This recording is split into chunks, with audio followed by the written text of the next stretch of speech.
Segundo escreveu Lucas, capítulo 17 e o versículo 12.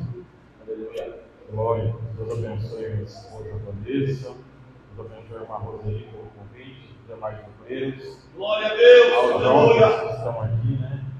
Marcos, a esposa, João Gabriel, Rosivaldo, Daniel. Deus abençoe a todos em Cristo Jesus. O Evangelho de Jesus, segundo escreveu Lucas, capítulo 17, versículo 12. Quem encontrou, diga glória a Deus. Glória a Deus. Diz assim a palavra do Senhor nosso Deus. E entrando numa certa aldeia, saíram-lhe ao encontro 10 homens leprosos, os quais pararam de longe. Amém? Sente dando melhor glória para o Senhor. Glória a Deus! De Jesus. Meus irmãos, quando eu abro a Bíblia, aqui no Evangelho de Jesus, segundo escreveu Lucas, capítulo 17, eu vejo Jesus indo para Jerusalém e ele se vê passando por Samaria e da Galileia.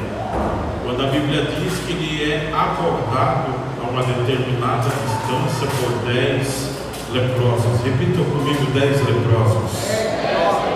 A Bíblia diz que esses 10 leprosos passam a clamar a Jesus em conjunto.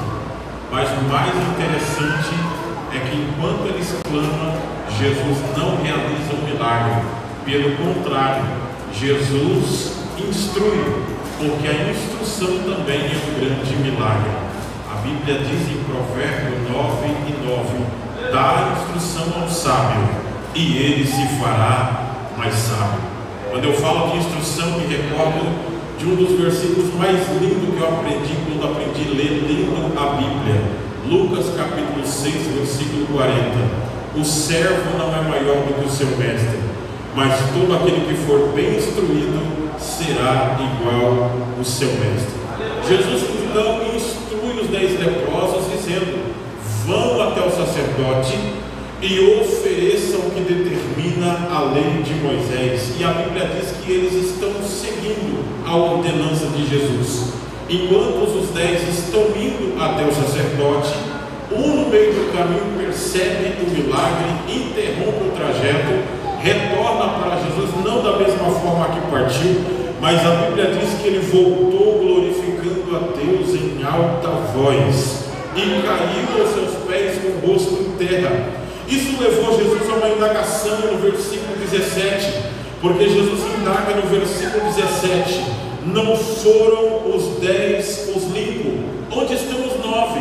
Ele questiona ou indaga, porque ele percebe que apenas um dos 10 voltou. E o versículo de número 16 destaca que o que voltou, ele era samaritano. Repita comigo: samaritano. 1, 2, 3. Samaritano. Mas atente comigo para o versículo 12, porque o versículo 12 diz que eram 10 homens leprosos. Eles tinham nome, eles tinham uma comunidade, eles tinham uma família, eles tinham uma identidade, mas por causa da maldita lepra, eles foram tirados do meio do convívio social, jogados às traças, e os seus nomes caíram no esquecimento. Como eu disse, a Bíblia não diz os seus nomes, mas com muito temor e tremor da parte de Deus, eu quero aqui nessa breve oportunidade, até onde o horário me permitir, pregar aqui sobre o nome dos 10 leprosos. Não nomes pessoais, mas nomes paralelos ou nomes fictícios que Deus está gritando no meu coração. A mensagem dessa noite é o nome dos 10 leprosos.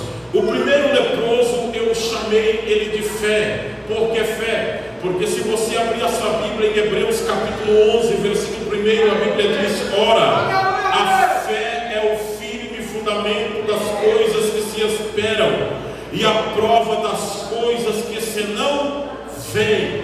Quando eu falo a respeito de fé, eu me recordo de Jesus olhando para os seus e dizendo: olha, se tiveres fé como um grão de mostarda, e olhares para o monte e disseres: monte, transporta desse lugar para outro, assim acontecerá. Só que entenda que isso aqui não é literal, isso aqui é uma metáfora, porque o monte não tem poder de sair de um lugar e transportar para outro. A lição que Jesus estava querendo nos ensinar é que se você tiver fé como um grão o que é impossível na sua vida vai acontecer por causa da sua fé. Esse crente que não deu glória a Deus, ele não entendeu ainda, então eu vou te ajudar. Lembra da mulher que sofria com o fluxo de sangue? Todos nós acostumamos a ouvir a mensagem porque é bem verdade, que todos nós olhamos para o texto e encontramos a passagem dizendo bem claramente na nossa visão, que quando a mulher toca em Jesus, Jesus sente que dele saiu virtude, a mulher se vê curada. Só que nós entendemos desde cedo que todo texto tem o seu contexto. E qual é o contexto desse texto? É o que vem antes. E quais são as palavras da mulher que sofria com fluxo de sangue antes de tocar em Jesus? É bem simples. A Bíblia diz que ela diz: e ouvindo falar de Jesus, disse no seu coração: se tão somente eu tocar nas suas vestes, eu serei curada. E o milagre da mulher não aconteceu quando ela tocou em Jesus. O milagre dela aconteceu antes de ela tocar em Jesus, porque ela tinha fé. Então, antes de ela tocar, ela já estava recebendo. Por quê? Porque o crente que tem fé não precisa ver, não precisa palpar.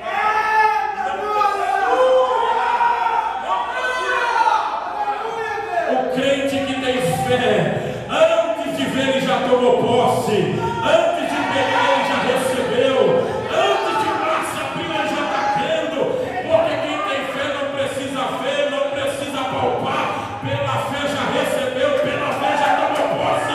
Pela fé o caroço já desapareceu. Pela fé já começou o milagre. Parte do Senhor Jesus. O conselho de Deus aqui esta noite: exerça a sua fé, e o teu milagre vai acontecer para a glória de Deus. Me permita fazer uma observação em cima disso aqui, porque os neopentecostais, eles ensinam a todos dizendo: olha, coloque Jesus na parede e determine a sua vitória. Jesus será obrigado a te abençoar. E eles são tão ousados que eles se chegam a dizer, dizendo: olha, se você não tiver fé, venha pela minha fé. Me perdoe quem crê diferente. Só que eu li a Bíblia já capa a capa algumas vezes e nunca encontrei Jesus mencionando isso. Eu já encontrei Jesus dizendo: a tua fé te curou, a tua fé te salvou. Você tem fé nesta noite para alcançar o teu milagre, para glorificar o nome de Jesus Cristo de Nazaré. O segundo leproso, eu chamei ele de pedra. Por que pedra? Porque olhando para a Bíblia Sagrada no livro de Eclesiastes, número 3, versículo 5, a Bíblia diz: há tempo de esparramar pedras e há tempo de ajuntar pedras. Eu vou repetir: há tempo de esparramar pedras e há tempo de ajuntar pedras. Irmãos, eu não sei se eu estou meio antigo, mas eu sou de uma época que quando se pregava sobre pedras na igreja, a gente ficava apavorado, porque pedra na minha época era provação, era dificuldade, era vale, era inverno, era depressão. Só que lendo a Bíblia Sagrada, o Senhor Deus me levou ao outro lado da moeda, porque os judeus que receberam Jesus como um verdadeiro Messias, eles entenderam a profecia que aponta que quando Jesus vir a segunda vez, ele vai pisar no Monte das Oliveiras. E por causa dessa profecia, eles estabeleceram ou construíram o que eles acreditam ser o mais antigo cemitério do mundo. E onde foi estabelecido? Em cima do Monte das Oliveiras. Hoje você vai lá, você encontra esse cemitério, mais antigo cemitério. Então os judeus enterraram seus entes queridos ali, porque de tanto que muito eles o amavam, eles acreditam que quando Jesus vir pisar o monte, os que estiverem ali sepultados serão os primeiros a ressurgir ou a ressuscitar. Só que tem um detalhe: quando eles vão para esses antigos cemitérios, eles não levam flores, eles não levam uma lápide escrito o nome do seu ente querido, eles levam pedras. Por quê? Porque quando você chega ali numa tumba e encontra uma sepultura com poucas pedras, significa que aquela pessoa não era muito amado, não era muito querido, não era muito admirado em vida. Mas quando você chega lá e contempla uma sepultura cheia de pedra em cima, significa que aquela pessoa era muito amado, muito querido, admirado, respeitado.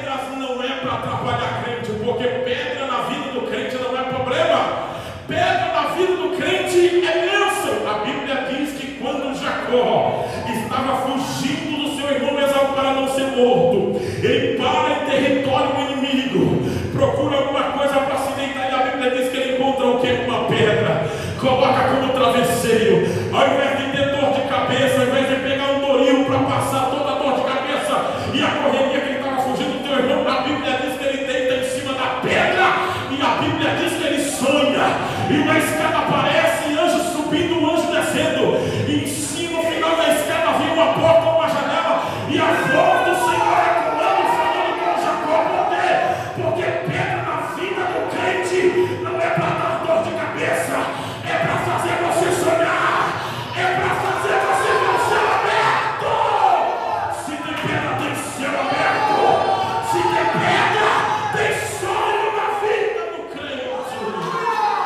Levanta a sua mão e glorifica o nome do Senhor, porque essas pedras não vão te matar, elas serão construídas, serão usadas para construir o seu castelo. Se eu fosse você, não desprezava as pedras. O terceiro leproso, eu chamei ele de obediência. Por que obediência, pregador? Porque se você abrir a sua Bíblia em 2 Crônicas, capítulo 7, versículo 14, a Bíblia diz: e se o meu povo, que se chama pelo meu nome, se humilhar e orar e buscar a minha face, e se converter dos seus maus caminhos, então eu ouvirei dos céus, perdoarei os seus pecados e sararei a sua terra. A partir do versículo diz: e se meu povo, que se chama pelo meu nome, se humilhar e orar e buscar a minha face e se converter dos seus maus caminhos, o que é isso? Obediência. Obediência. Irmãos, o que faz alguém ser vencedor não é o limite do cartão de crédito, não é o status que a pessoa possui, não é o carro do ano, nem o celular de última geração. O que faz alguém ser vencedor ainda é obediência. Obediência. O texto da qual eu fiz menção no início destaca que enquanto os 10 leprosos iam até o sacerdote, porque a ordem de Jesus é: vão até o sacerdote e ofereçam o que determina a lei de Moisés. E a Bíblia diz que enquanto iam, o milagre aconteceu na vida dos 10. Enquanto você obedece, o milagre acontece. Enquanto obedece, Deus prospera a tua vida. Enquanto você obedece, as portas se abrem. Tem que ter obediência. Só que o negócio está ficando estranho. Há uns dias atrás nós tratamos isso na escola dominical, falando sobre os desigrejados. E esse espírito ainda está nos nossos dias. Parece que transportado da igreja de Corinto para os nossos dias, os 3 grupos. Os que diziam: eu sou de Paulo. O outro dizia: não, eu sou de Apolo. Aí aparecia alguém que parecia que tinha certificado de santidade, dizia: eu não sou de Paulo nem de Apolo, eu sou de Jesus. Eu vou seguir Jesus. E sabe como que os desigrejados falam? Eu vou seguir Jesus, não preciso seguir pastor, não preciso de liderança, não preciso de igreja. E todos que eu conheço que são desigrejados, quando estavam no início, falava: para que igreja? Igreja sistema. Para que pastor? Para que isso? Para que aquilo? Você é crente em casa. Não foi 2 meses, estava desviado, porque ovelha assim, pastor, não é ovelha, é ponte. E só está aqui. Quem é ovelha tem que devolver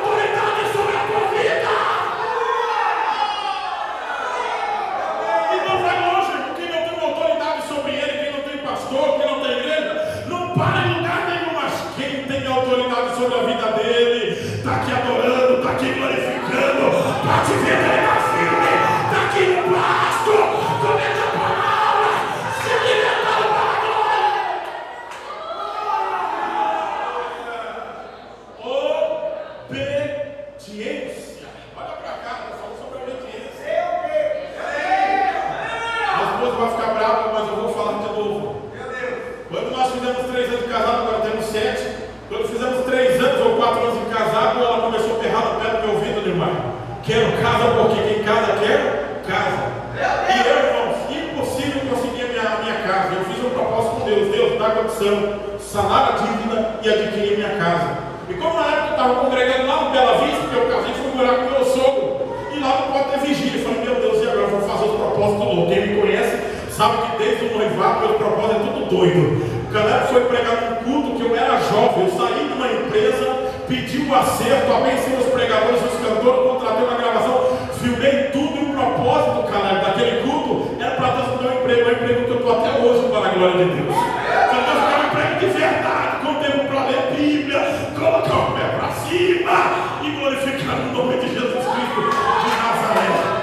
O tempo passou e eu estou congregando lá no Bela Vista. Deus abriu a porta, sanei a dívida e consegui a casa para a glória de Deus. Aí o ano passa e lá vai eu cumprir o propósito. Vou fazer uma vigília das 18 à meia-noite e todo mundo falando, rapaz, o ministério não vai aceitar.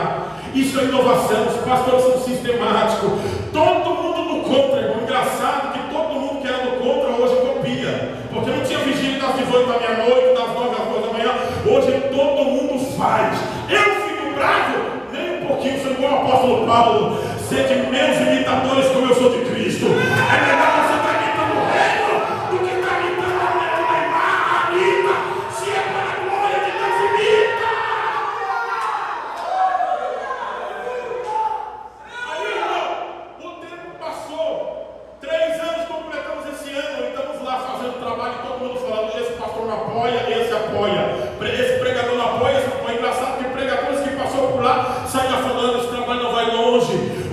No escritório do nosso presidente, peguei o telefone com ele, com 5 pastores. Ele falou, atende o menino aí, ele quer falar com o senhor. E todo mundo, cara, falando para mim, o homem não atende, tem que ser 6 meses para falar com ele lá. Bati uma ligação, ele falou, vem quinta-feira aqui. Na outra quinta-feira ele atendeu, irmão, não acredito no que fale por aí.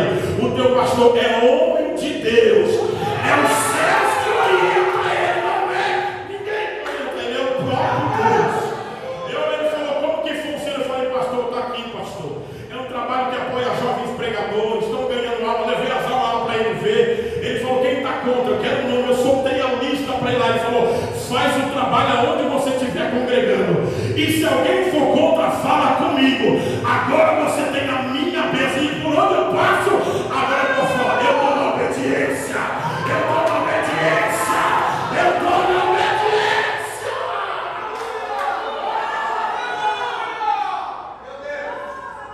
Quando você obedece, você vai longe. Quando você está debaixo da obediência, tua chamada prospera, a tua vida cresce. Porque você está debaixo da bênção do Todo-Poderoso. A Bíblia diz que Jesus, o Filho de Deus, foi obediente até a morte de cruz. Se o Filho de Deus obedeceu, quem é você para não obedecer? Obedeça, você vai prosperar. Eu sei que às vezes é difícil, o pastor orienta. Eu era mais novo, hoje com 37 anos, muita coisa que eu fiz eu me arrependo. O pastor falava, eu ficava bicudo, o pastor falava, não vai, não está na hora. Hoje eu entendo, irmão. Hoje, se eu fosse antes, eu tinha ouvido mais. Estaria mais na frente, mas a minha autoridade atrapalhou. Só que ainda dá tempo de obedecer. Tem bênção te alcançando. Tem bênção te alcançando. Olha para que eu prometo já encerrar. Quarto negócio. Eu chamei ele de fenômeno grossolália. Diga comigo, fenômeno. Grossolália. Olha para o brother do seu lado e diga fenômeno. Grossolália. Atos capítulo 2, versículo 4 diz: e todos foram cheios do Espírito Santo e começaram a falar em outras línguas, conforme o Espírito Santo lhes concedia que falassem. O que é grossolália? Grossa língua, lália é estranho. Então grossolália é falar línguas estranhas. E o que é fenômeno? Antes que eu explique, deixa eu detalhar. Nós pentecostais estamos de parabéns, porque nós acreditamos em anjos, fogo, glória. Só que os calvinistas não. Os calvinistas tratam Atos capítulo 2 como um fenômeno. Por quê? Eles falam que os dons cessaram. Eles falam que as línguas aconteceram só nesse dia e não acontecem mais. Por isso eles tratam o capítulo capítulo 2 de Atos dos Apóstolos, de fenômeno, que é fenômeno, algo que acontece de vez em quando, e tem muita gente na igreja que está virando crente de vez em quando é santo, de vez em quando é cheio, de vez em quando dá glória, de vez em quando é renovado. Você é filho que é disfarçar, seja cheio todo dia, seja tocha todo dia.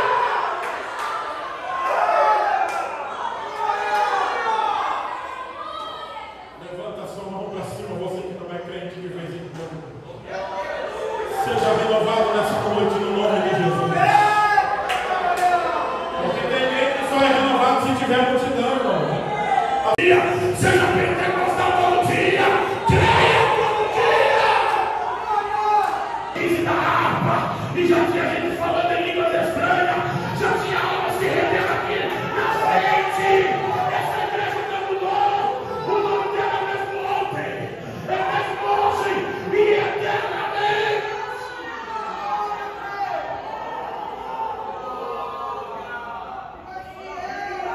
Se desse alguma coisa errada para não chegar aqui, sabe por quê? Porque antigamente eu ficava desesperado. Eu tenho que ir lá pregar, eu tenho que ir lá pregar. Hoje eu não fico mais preocupado, porque se não der para chegar aqui, na igreja tem vaso, na igreja tem vaso, na igreja tem vaso.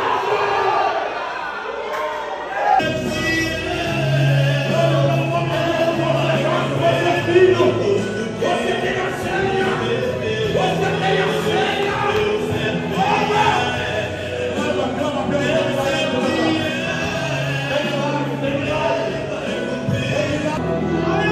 Quem pode levantar a mão e adorar?